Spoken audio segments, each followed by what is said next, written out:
PCN is brought to you in part by the following underwriters.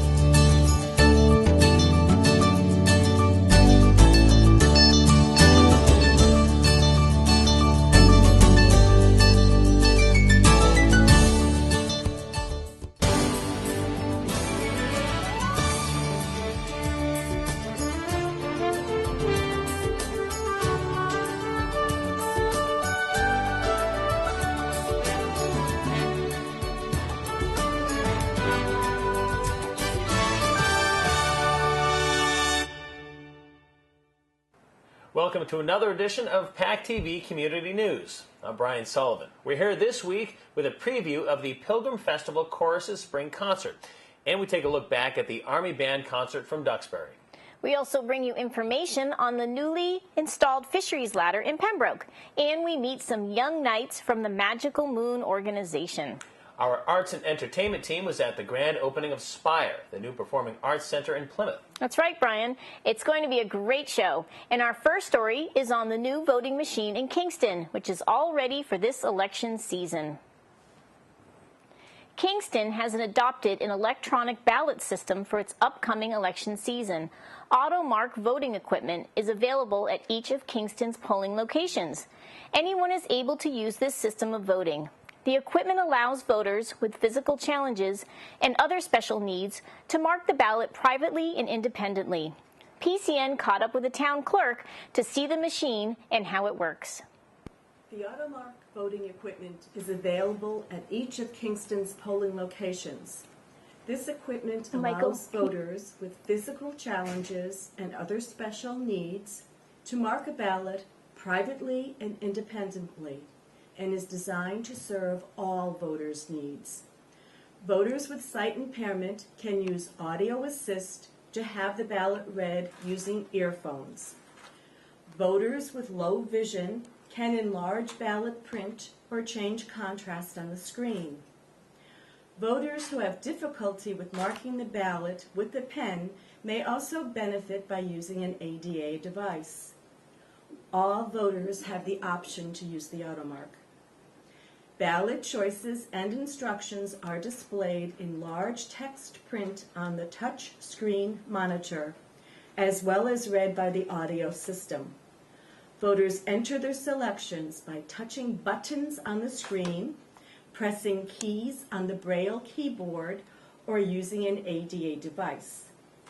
If you want to listen to choices and instructions and use the keys on the keypad to enter your selections, just use the headphones provided. On Election Day, the voter checks in at his or her precinct in the usual manner and picks up a paper ballot and is directed toward the AutoMark. The voter inserts the ballot and it is fed into the system, which scans the ballot. The voter may listen to or read the voting instructions displayed and then touch the next button. The AutoMark displays the names of candidates for the first contest listed on the ballot. Touch the name of the candidate to indicate your selection. The oval displayed next to your choice fills in. Continue voting until you have completed all contests on the ballot. When all selections have been entered, AutoMark displays a summary of the selections. Scroll through the list and review.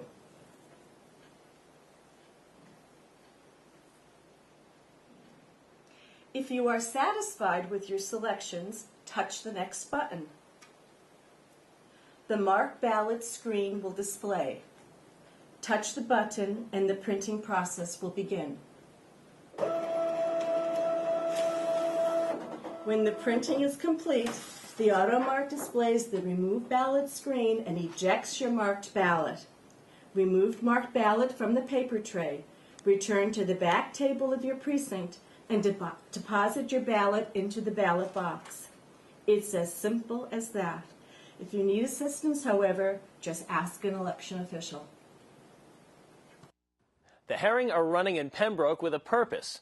And now, thanks to a fish ladder that received emergency repairs from local and state officials, the herring will have an easy trip to Furnace Pond, where they will spawn before returning to the ocean. The baby herring will stay in the pond until autumn, when they make their first of many round trips to the Atlantic. PCN spoke to Mark Amarello, Pembroke's herring fishery superintendent, to find out more about the herring in our ponds and rivers, as well as their importance to seals, whales, and codfish in the ocean.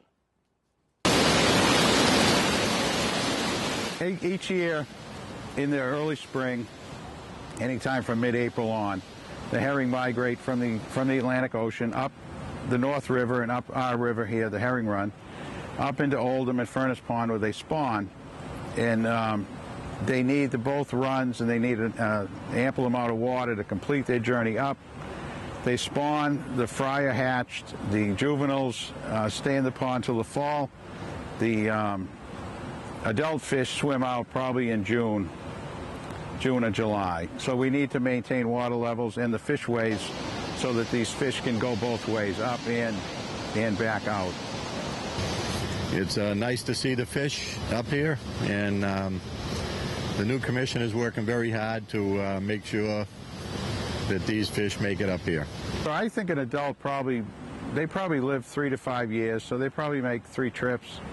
But it takes, I believe, 7 years for the cycle to be completed, so they come back probably 2 or 3 years after they leave as juveniles. Well, last fall, in an effort to get juveniles out, we removed the fishway, which is in bad shape. This spring, at Mark's shop, we rebuilt the pieces for the new fishway, and today we finished the installation on site. We try to maintain a count. The North River Watershed Association has volunteer counters on the Cranberry Dam. Daily they're there and they count the fish, and then there's a process through which they give their results to the state, and the state comes up with a statistical analysis of how many fish they believe came up the run. They are a forage fish. They're important to the ecological balance in the ocean. They're way down in the food chain, so everybody eats them, from bluefish, striped bass, the fry you're eating in the ponds by the freshwater fish. They feed seagulls, blue herring. They're pretty much everybody's food. So it's an important part of the ecological system of the ocean and the rivers and the ponds. We put a lot of effort into getting the stream cleaned up, and we like to see the fish here. It just makes our job and the volunteers worthwhile, and it's kind of satisfaction when you see the fish return and the numbers they're returning. Thanks to everyone. This has been an ongoing process for, I would think, a century or more in the town of Pembroke. So there's been many herring superintendents before me, and they've all done an excellent job, because we have fish back, and it's gaining, and every year we're getting more back. So it's a success story all around, and all the volunteers and the counters and my predecessors have certainly done their job to keep this run going. We just want to make sure that we keep this run open and get a good run going, and get the herring back in good full stock, so that eventually, when they have their old home day down at the Herring Run, that they will be able to take live fish out of our own Herring Run again, and have that at the cookout that they have every year. The Pilgrim Festival Chorus is a nonprofit audition volunteer singing group dedicated to the performance of choral music. They are holding their spring concert on April 26th at 7:30 p.m. at the Church of the Pilgrimage in downtown Plymouth. The concert is in conjunction with their 15th year celebration and will feature pieces from Bach and Mendelssohn. PCN caught up with the group and their longtime music director to hear more.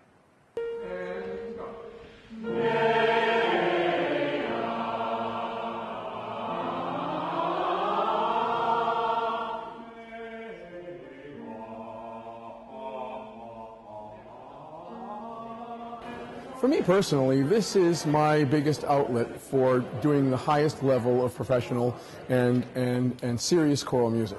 I'm a high school music teacher, I'm a church choir director, but this is the opportunities that I get to work with professional musicians, to work with an orchestra, and to put things together which are really at the highest level. And 1, 2, and rhythm.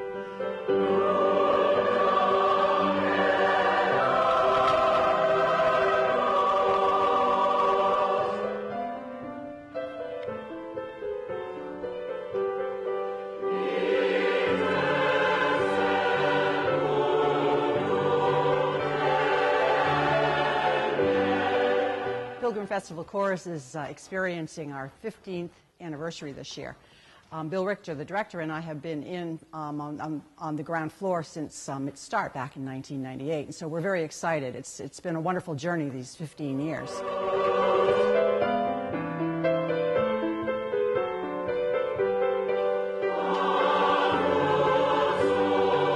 The best part about this is that the chorus is made up of a wide range of people, folks from all walks of life. We have lawyers in this group, we have doctors, we have people who are professional musicians, as well as people who are just coming to this because they, in their last part of their life, they've had experiences making music with other people.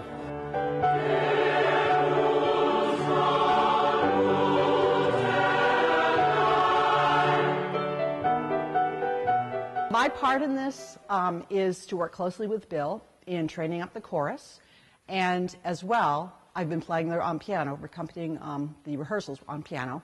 Now, going into performance week, I will be playing the organ as part of the orchestra, and I'm very excited about that because the Church of the Pilgrimage, where our concert is taking place, has a really marvelous 3,000 pipe organ, and that, coupled with the orchestra, is going to make for an absolutely marvelous performance. It's a great way to celebrate our 15th anniversary.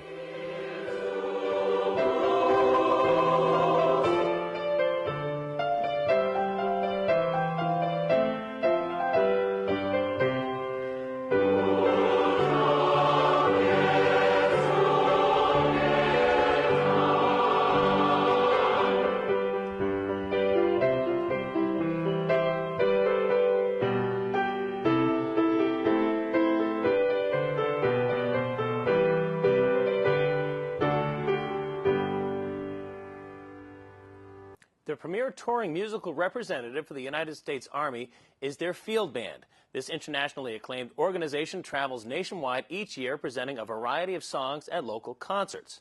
This month, they had a concert at Duxbury's Performing Arts Center, and PCN stopped in to learn more about them.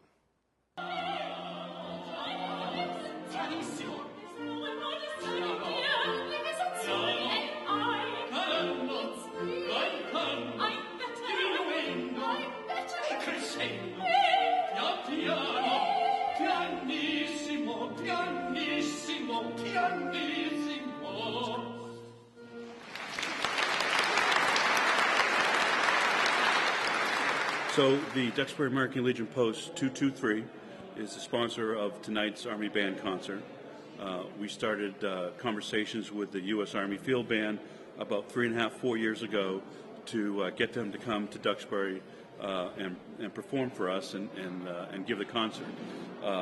They perform all over the world, all over the country, so we have to really kind of book well in advance, and it takes kind of a long time to really kind of plan it out. We're the lead sponsors for tonight's performance, so as such we had to secure the venue, and the PAC has been wonderful. Tony Kelso and his team are absolutely fantastic. We got great support from the Duxbury Clipper, from PACTV, from the various places that helped distribute the tickets, West Wind's Bookstore, the Duxbury Free Library, the Legion Post, and many other places in town. So we're very fortunate to have just a lot of support from the town. The American Legion was founded in 1919. We were chartered soon after that. So we've been here in Duxbury for almost 100 years.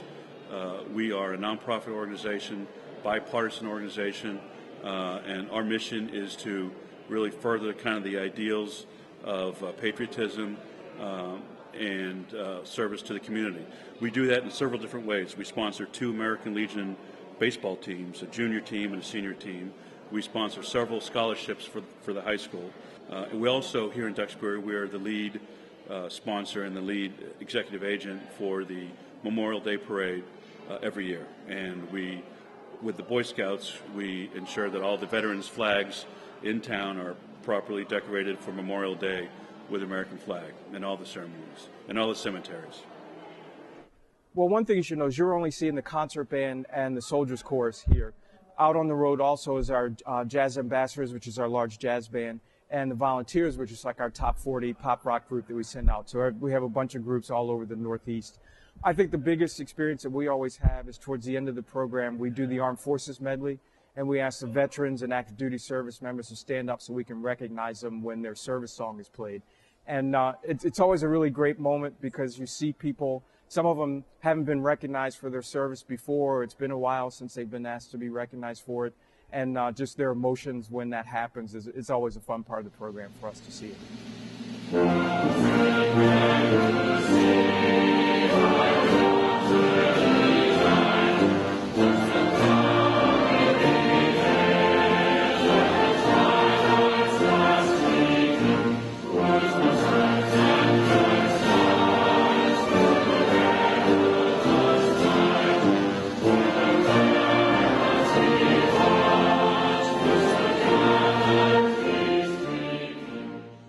Magical Moon is a nonprofit organization on the South Shore that supports children and families facing cancer in a unique way.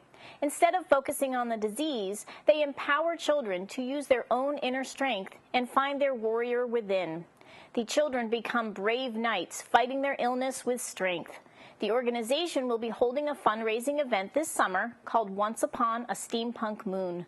Funds raised go toward the Magical Moon Foundation and the children it helps.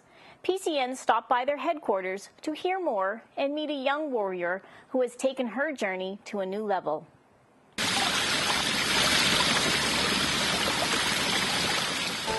Magical Moon Foundation is an organization supporting, empowering, and encouraging children with cancer and other life-threatening issues in their lives to just make the most of every day and their journey. And we do it all on a 5-acre farm in Marshfield. The Magical Moon Foundation has been very important to our family. Lexi was first introduced to Donna Green about 7 years ago, and she was just getting over her second round of chemotherapy for an inoperable brain tumor. And when she met Donna, Donna immediately started to talk to her about her cancer journey and what it had meant to her and what she hoped to do with her life as a result of having had cancer. It was a lot of work, and some of it was really fun, some of it was tough, making some decisions.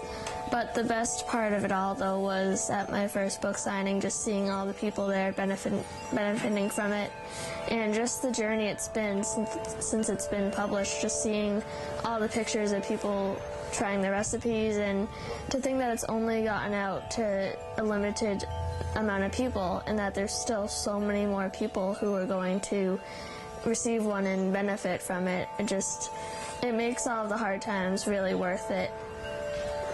It was her mission.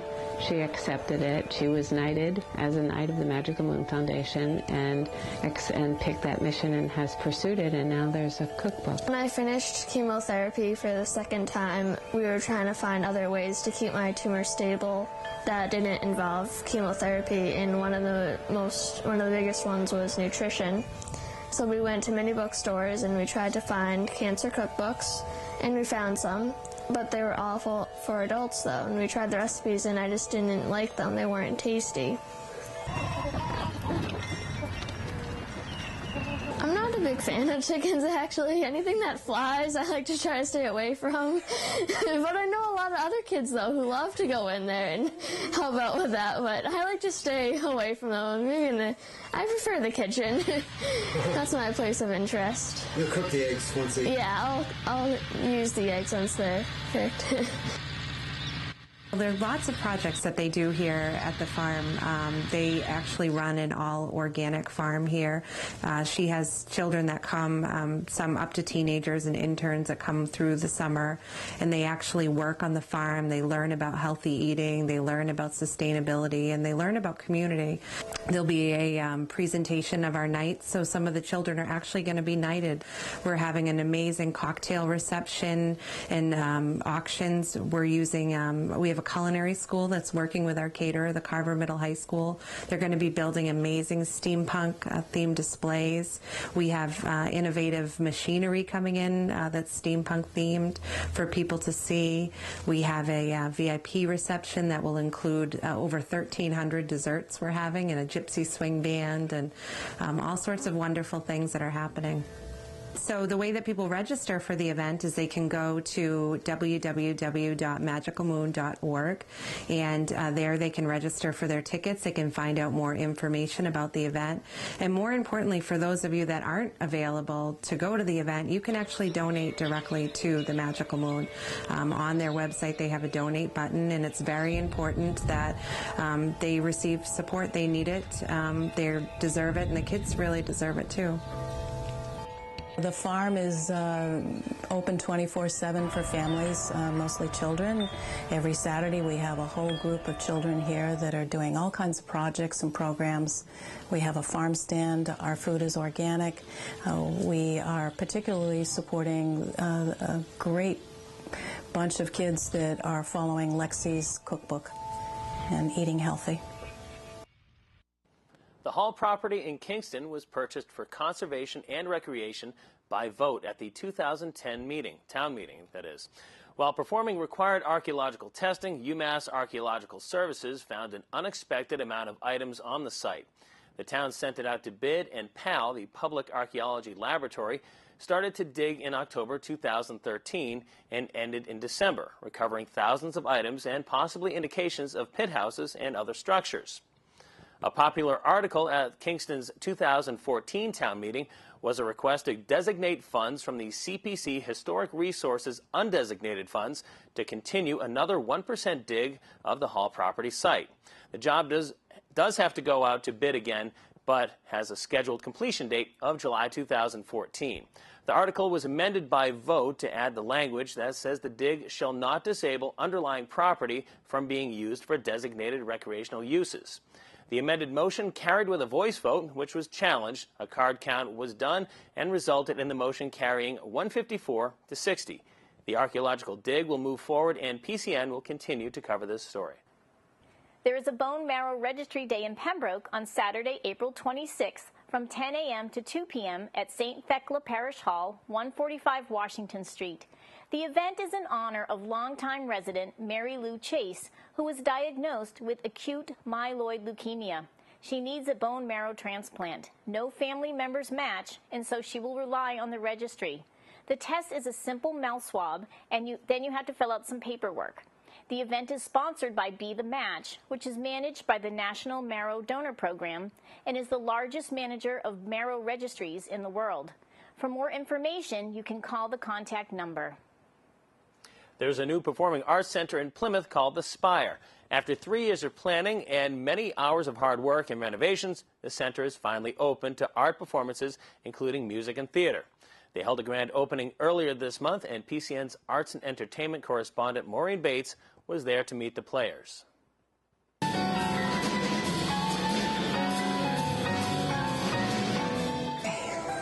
After 3 years in the making, the Spire Center for the Performance Arts opens with a celebratory ribbon-cutting ceremony and variety show gala. Tonight we will take a deeper look into the group that founded the Spire and the performers of the South Shore that have been long awaiting this greatly anticipated grand opening. 1, 2, 3!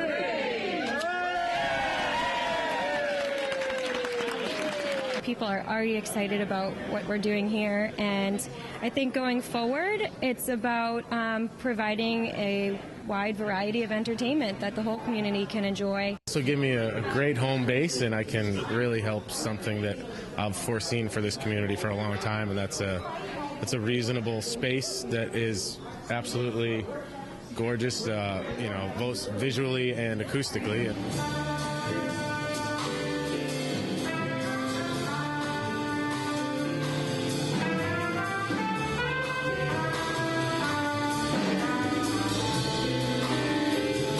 I've been by it many times and didn't realize how beautiful it was inside. I'd never been inside. It's perfect for what we were looking for. It has tremendous acoustics. It has no sightline impediments.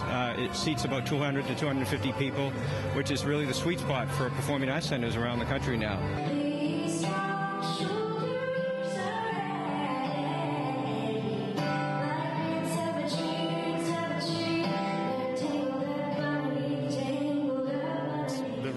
Sell itself, we've set it up right now to have state-of-the-art sound and lights, and that's what the performers want, and we're really we're in a time where people are coming back to the smaller venues, and because they're sick of the big stadiums, and this is right in town, and you don't have to deal with the Boston hustle and bustle, and we have a huge community here of music fans and music lovers, and we're here to serve them, and we're so excited.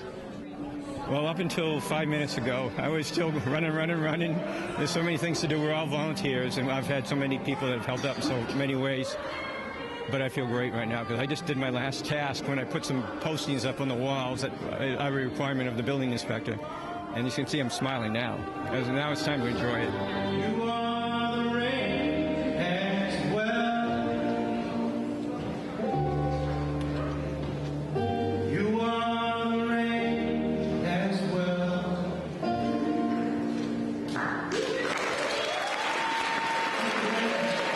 We want, again, this to be something that's going to support local musicians, because I want to be something that the community supports them. It will entice other musicians to come, performers to come here. It can be like a birthplace for, much like they did in other parts of the country, where the community supports the performers.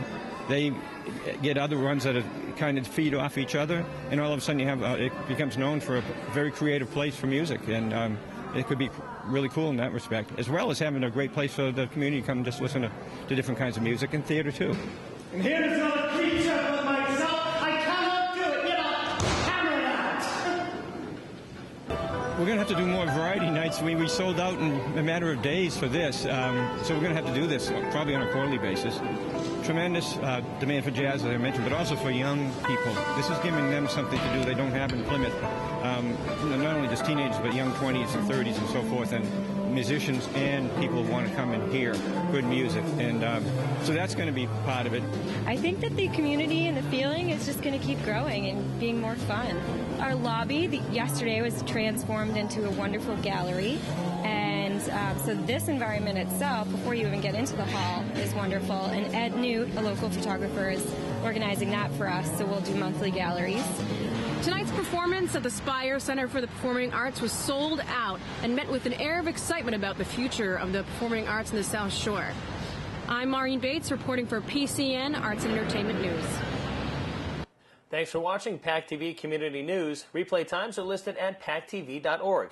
Click on the PCN tab to view each complete edition or individual story. We're always looking for stories about local people, businesses, organizations, and events, so email your ideas to kim@pactv.org. See us on YouTube by searching for the PACTV Community News channel. Also, like us on Facebook and follow us on Twitter to receive previews each week with links to all of our stories. Thanks for watching, and join us next week for another edition of PACTV Community News.